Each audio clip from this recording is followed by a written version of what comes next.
With the start of 2022, it's time to set the stage for Wild Rift Esports, and what better setting could any League of Legends fan ask for than a T1 game against another well-established Korean Pro League of Legends team. The rivalry between T1 and Liiv Sandbox has been going on for years, and now it has made its way into Wild Rift. They faced off during the WCK Wild Rift Champions Korea, and Yi showed everybody how to play Jax. You're going to witness a Korean masterclass of jungling with Jax. If that wasn't enough already, you'll learn about split-second decision making, how to avoid fights and scale, getting the most gold in the fastest way possible, and how to come back from a deficit.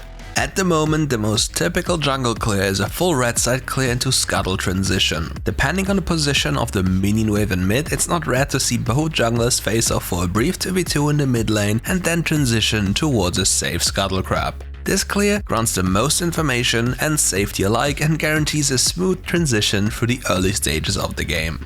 There's one clear goal in mind whenever you pick Jax, and T1E showcases exactly what you have to do. Focus on your gold income. This champion is an absolute powerhouse when given golden time to scale. This game is a bit special though. T1 has a Yuumi in the Baron lane, which is a ranged character and is able to bully melee champions relatively easy.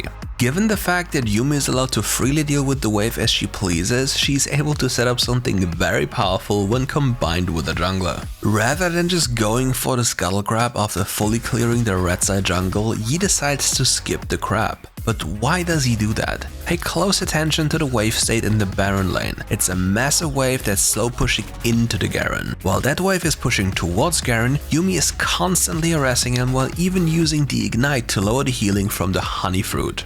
All this is done for the Jax, who has paid close attention to the map and is already on the way to initiate a dive. Also worthy of note is that the Fiora was spotted on the other side of the map, which makes the Garen extra vulnerable for specifically that type of play. As Jax, you have a variety of tools at your disposal you can use to catch champions. In this case, Yi knows that Garen still has his flash, therefore there's no reason to immediately use his third ability Counter-Strike to lock him down. Thanks to the power of Red Buff, he's able to just jump into the Garen's face and slow him. Consequently, the Garen is forced to react with his flash. Now, with all the information presented, there's no threat for both the Yuumi and the Jax at this time. All they have to do is stop Garen from running back into the tower's safety. Sadly, they overestimate the enemy's power and let the Garen get too close, and the play turns into a rather bloody mess. Nonetheless, they still end up killing the Garen, which makes him lose roughly 2.5 waves. So in terms of economy, Yi just crushed the Garen's existence.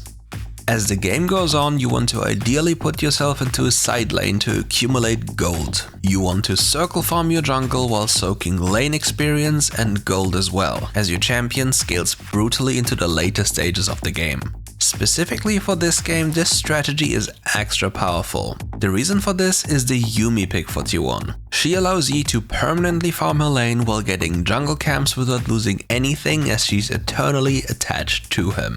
Rather than fighting for an uncontestable objective, Yi uses this window to hop into a side lane and push minion waves into the enemy tower. After doing so, he quickly hides in a brush and waits for an opponent to appear. Now it's time for an ambush, and its poor victim Gragas walks too close. Thanks to Jax's abilities Leap and Counter-Strike, the Gragas is forced to commit both his Stasis enchant and ultimate ability to just survive. Even with the backup arriving in time, it's not possible for them to stop Yi from escaping. A Jax with a Yuumi is just too slippery.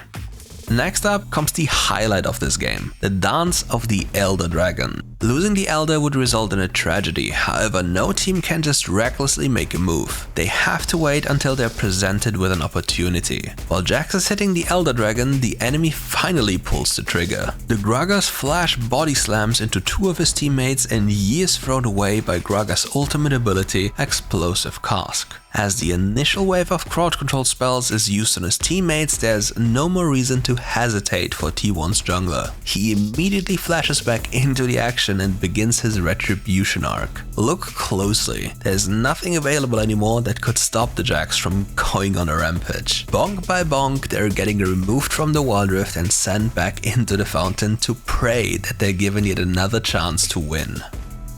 The end of the game is drawing dangerously close, and we've already surpassed the typical length of a Wild Rift game by a lot. Not only that, but T1 also wields the most powerful buff in the game, the Elder Dragon. In this case, it's just the Elder Mountain Dragon without any other dragon to enhance its terrifying power. But don't be mistaken, it is still absolutely broken.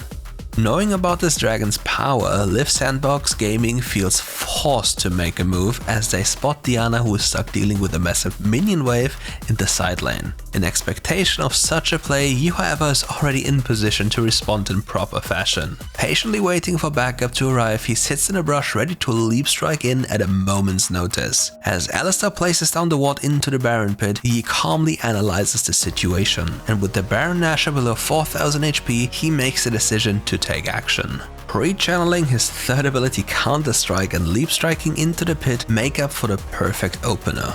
That and the assistance of Yuumi's ultimate ability push the enemy into one spot, which makes it too easy for the Alistar to follow up on. The fight instantly develops into an all-out brawl. However, against all odds, he is able to stay composed and find the most optimal moment to smite the objective. With the Elder and the hand of the Baron buffs, there's only one thing left to do: cleaning duty. Sandbox formation and hopes are utterly crushed as Yi walks over them without any mercy on his way to end the game.